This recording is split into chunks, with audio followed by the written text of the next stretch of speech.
Welcome back to special show on Jaitley budget. మరి కొద్ది నిమిషాల్లో బడ్జెట్ ప్రసంగం ప్రారంభం కాబోతుంది. దాని గురించి మనం ఏ రకంగా ఉండబోతుందని అంచనా గురించి మాట్లాడుతున్నాం. మనతో పాటు పాపారావు గారు, ప్రముఖ ఆర్థిక రంగ నిపుణులు జాయిన్ అయ్యారు. పాపారావు గారు, బేసిక్ ఏదైతే ప్రధానమైన రంగాల్లో వాటి అంచనాలు ఏ రకంగా ఉన్నాయి ఇన్ ఏ బ్రీఫ్?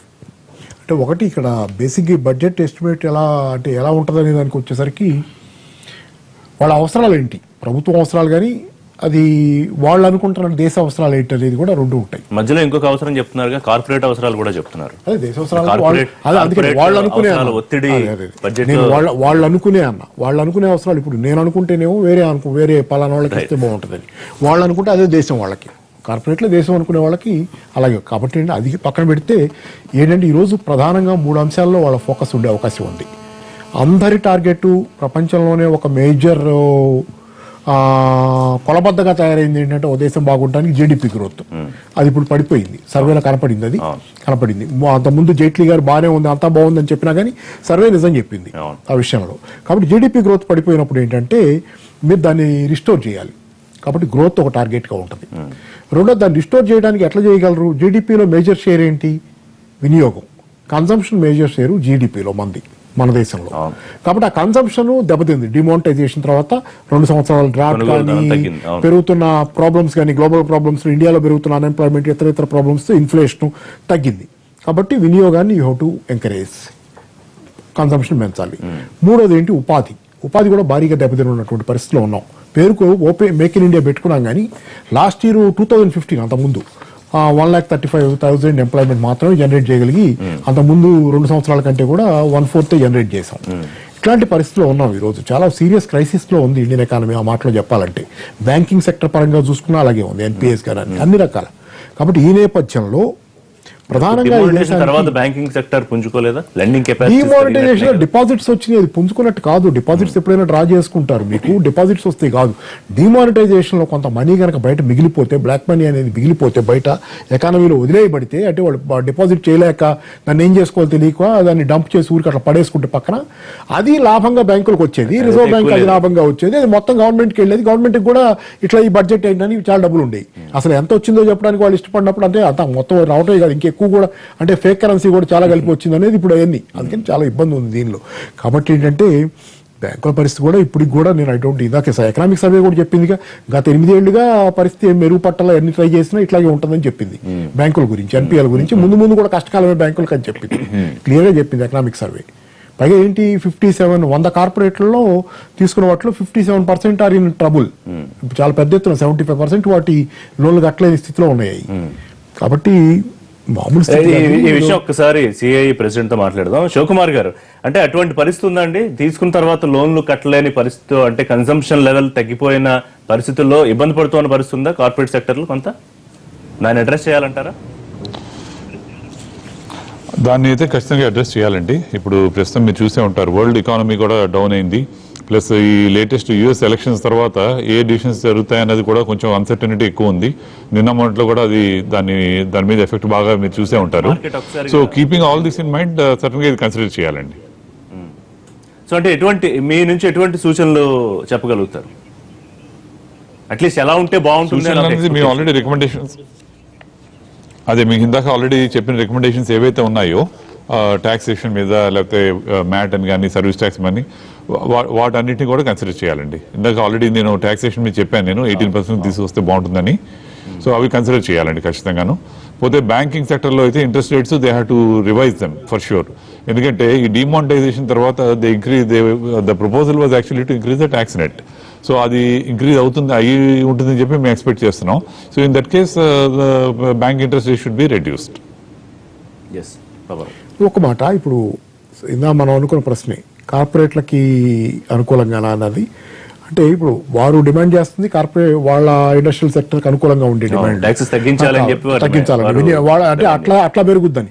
కానీ నేను చెప్పిన లేవనైతే వినియోగం ప్రశ్నకు కానీ, గ్రోత్కి కానీ, ఉపాధికి కానీ జవాబు అది కాదు.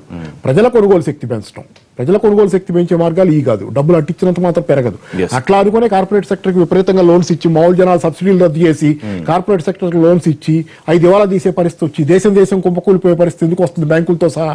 ఎందుకు వస్తుందంటే రాంగ్ ప్రయారిటీస్. మీరు పై వాళ్ళకి డబ్బులు ఇస్తే ట్రికిల్ డౌన్ కింద వాళ్ళకి వెళ్తాయనే సిద్ధాంతం తప్పు.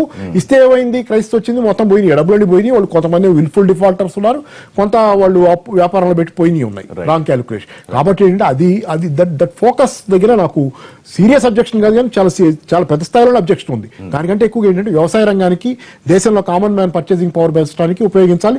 ఇంకా వీలైతే ఈ ఐటీ ఇన్కమ్ ట్యాక్స్ లో ఆ స్లాబ్ ఏదో పెంచడం లేకపోతే ఎగ్జామ్షన్ లెవెల్ పెంచడం అవి చేస్తారు ఈ బడ్జెట్ లో వినియోగం పెంచడానికి.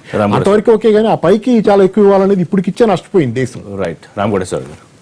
సరే, ఇది చాలా పెద్ద సంక్లిష్టమైన సమస్య. చెప్పడానికి జనానికి బాగానే ఉంటుంది, కానీ ప్రపంచంలో ప్రైవేట్ ఇన్వెస్ట్మెంట్ ని ప్రోత్సహించకుండా ఏ ఆర్థిక వ్యవస్థ ముందుకెళ్లిన సంఘటన లేదు. ఒకనాడు ఎప్పుడు సోవియట్ మోడల్లో ఉండేది తప్పితే తర్వాత జరిగినటువంటి పరిణామాల్లో ఇవాళ అమెరికా దెబ్బతినిపోవడానికి కూడా కార్పొరేట్ ట్యాక్స్ హైయెస్ట్, ప్రపంచం మొత్తం మీద హైయెస్ట్ అమెరికాలో ఉంది కార్పొరేట్ ట్యాక్స్. సో కాబట్టి టోటల్ గా దాన్ని ఏదో మనం ప్రోత్సహించకుండా పారిశ్రామిక రంగం అంటే అదో విలను కాతే మిగతాదంతా ఇదే ఫస్ట్ మనం వదిలించుకోవాలి. ఒకటి చెప్తున్నాను, నా పాయింట్ నేను 2-3 పాయింట్స్ చెప్తా. దానికన్నా ముఖ్యంగా ఏంటంటే డిమానిటైజేషన్ జరిగిన తర్వాత ఇప్పుడు మనం ఏమనుకుంటున్నాం, యాక్చువల్గా ఇప్పుడు అది అంతటితో వదిలిపెట్టకూడదు, దాన్ని ఫర్దర్ దీనికి వెళ్ళాలి అంటే ఫస్ట్ చేయాల్సింది ఏంది, ఒక ట్రాన్స్పరెంట్ ఎకానమీని తీసుకురావాలి. ఫస్ట్ మీరు స్టాంప్ డ్యూటీ అనేది తగ్గించి మీరు మార్కెట్ విలువ ప్రకారంగా ఆస్తి విలువను మదింపు చేసేటువంటి వ్యవస్థ తయారు చేసుకుని అంతా కూడా జిఎస్టీలోకి తీసుకొచ్చి ల్యాండ్, రియల్ ఎస్టేట్ మొత్తం కూడా జిఎస్టీలోకి తీసుకొచ్చేసి మొత్తం కూడా దాని మీద కొన్ని అభ్యంతరాలు ఉన్నాయి. ఇప్పుడు రియాలిటీని పూర్తి స్థాయిలో జిఎస్టీలోకి తీసుకొచ్చే అంశం మీద కూడా ఒకటి రియాలిటీ మాత్రం స్టాంప్ డ్యూటీ తగ్గించడానికి అభ్యంతరం లేదు కదా ఎవరికైనా సరే. స్టాంప్ డ్యూటీ తగ్గించి కఠినంగా అందరి దగ్గర కూడా క్యాష్ ఇది లేకుండా మొత్తం కూడా రియల్ ఎస్టేట్ లో రావాలి. తగ్గటం వల్ల నష్టమే లేదండి. రియల్ ఎస్టేట్ రంగంలో ఇప్పుడు ధరలు తగ్గటం వల్ల మనకేదో పెద్ద నష్టమే లేదు. సొంత ఇల్లు కొనుక్కున్న వాడికి ఎప్పుడు నష్టం లేదు దానివల్ల. ఇన్వెస్ట్మెంట్ వాడు అంటారు. ఇప్పుడు రియల్ ఎకానమీకి వస్తున్నాం అనమాట. ఇప్పుడు మనం మధ్యతరగతి వర్గానికి కొంచెం అందుబాటులో ఉంటుంది. రెండోది కార్పొరేట్ ట్యాక్స్ ఖచ్చితంగా తగ్గించాల్సిన పరిస్థితి ఉంది. అంటే అర్థం ఏదో పారిశ్రామిక వేత్తలను సపోర్ట్ చేసినట్టు కాదు. పారిశ్రామిక రంగానికి చైనాని చూసుకోండి, మీరు మిగతా దేశాలను చూసుకోండి. ప్రపంచంలో ఆర్థిక మీరు గణాంకాలు తీసుకొని మనం మాట్లాడాలి. కాబట్టి దాన్ని తగ్గించకుండా మనకేదో ఆర్థిక వ్యవస్థ ఆటోమేటిక్గా వాళ్ళకేదో ఎక్కువ వస్తుంది అనేది కరెక్ట్ కాదు. రెండోది ట్యాక్స్ బేస్ ఇంత దారుణమైనటువంటి కంట్రీ ఎక్కడా లేదు. ఇంత ట్యాక్స్ బేస్ అసలు 2%, 3% ట్యాక్స్ బేస్ ఏంటి? ఏ దేశంలో ఉంది? పెద్ద పెద్ద పెట్టుబడిదారు దేశాల్లో కూడా ట్యాక్స్ బేస్ వచ్చి 30%, 35%, 40% ఉన్నటువంటి ప్రపంచ ఆర్థిక వ్యవస్థలో మనం సింగిల్ డిజిట్ లో ట్యాక్స్ బేస్ పెట్టుకున్నాం. దీన్ని ట్యాక్స్ బేస్ విస్తృతం చేయకుండా రెవెన్యూ ఎక్కడి నుంచి వస్తుంది మీకు? అయితే రేటు తగ్గించండి మధ్యతరగతి వర్గానికి పడకుండా, కానీ బేస్ మాత్రం విస్తృతంగా చేయాల్సినటువంటి అవసరం ఉంది. దాంతో పాటు బ్యాంకింగ్ రంగం, ఇందాక చెప్పారు బ్యాంకింగ్ రంగాన్ని గురించి 2-3 నేను దానికి సంబంధించిన వ్యక్తులు కాబట్టి 2-3 రంగాలు చెప్తాను. రీక్యాపిటలైజేషన్ అర్జెంట్ గా చేయాల్సిన పరిస్థితి ఉంది. రెండోది అసలు ఇక్కడ ఉన్నటువంటి ఈ బోర్డ్స్ ఏదైతే ఉన్నాయో బ్యాంకుల్లో వాటిని రీకాన్స్టిట్యూట్ చేయాలి. పొలిటికల్ నామినీస్ ఎందుకండి బోర్డుల్లో పబ్లిక్ సెక్టర్ బ్యాంకుల్లో? రాజకీయ జోక్యం ఎందుకు కలిగించాలి పబ్లిక్ సెక్టర్ బ్యాంకుల్లో? అట్లానే మీరు లోన్లు శాంక్షన్ చేసే దాంట్లో ఉద్యోగ ప్రతినిధులకు కూడా సంబంధం ఉండకూడదు. నేను కూడా ఉన్నవాడినే కాబట్టి చెప్తున్నాను. నేను ఆ రోజు వాదించాను మా సంఘాలు ఏంటంటే ఇది పూర్తిగా నిపుణులతోనే కమిటీలు వేయాలి, రాజకీయ నామినీస్ ని పూర్తిగా తీసేసేయాలి. తర్వాత అన్నిటికన్నా ముఖ్యమైనది ఎన్పిఎస్ ఇంత ఎక్కువ స్థాయిలో ఉన్నప్పుడు డిఆర్టీ ఎన్ని సంవత్సరాలు పడుతుందంటే కేసు వెళ్తే ఏదో కోర్టులో వద్దు డిఆర్టీలను పెట్టుకున్నాము. డిఆర్టీలు 4 సంవత్సరాలు పడతా ఉంది కనీసం కేసు. థ్యాంక్ యూ రామకోటేశ్వర గారు. థ్యాంక్ యూ శివకుమార్ గారు లైవ్ లో అందుబాటులోకి వచ్చేందుకు. చిన్న బ్రేక్ తీసుకుందాం. బ్రేక్ తర్వాత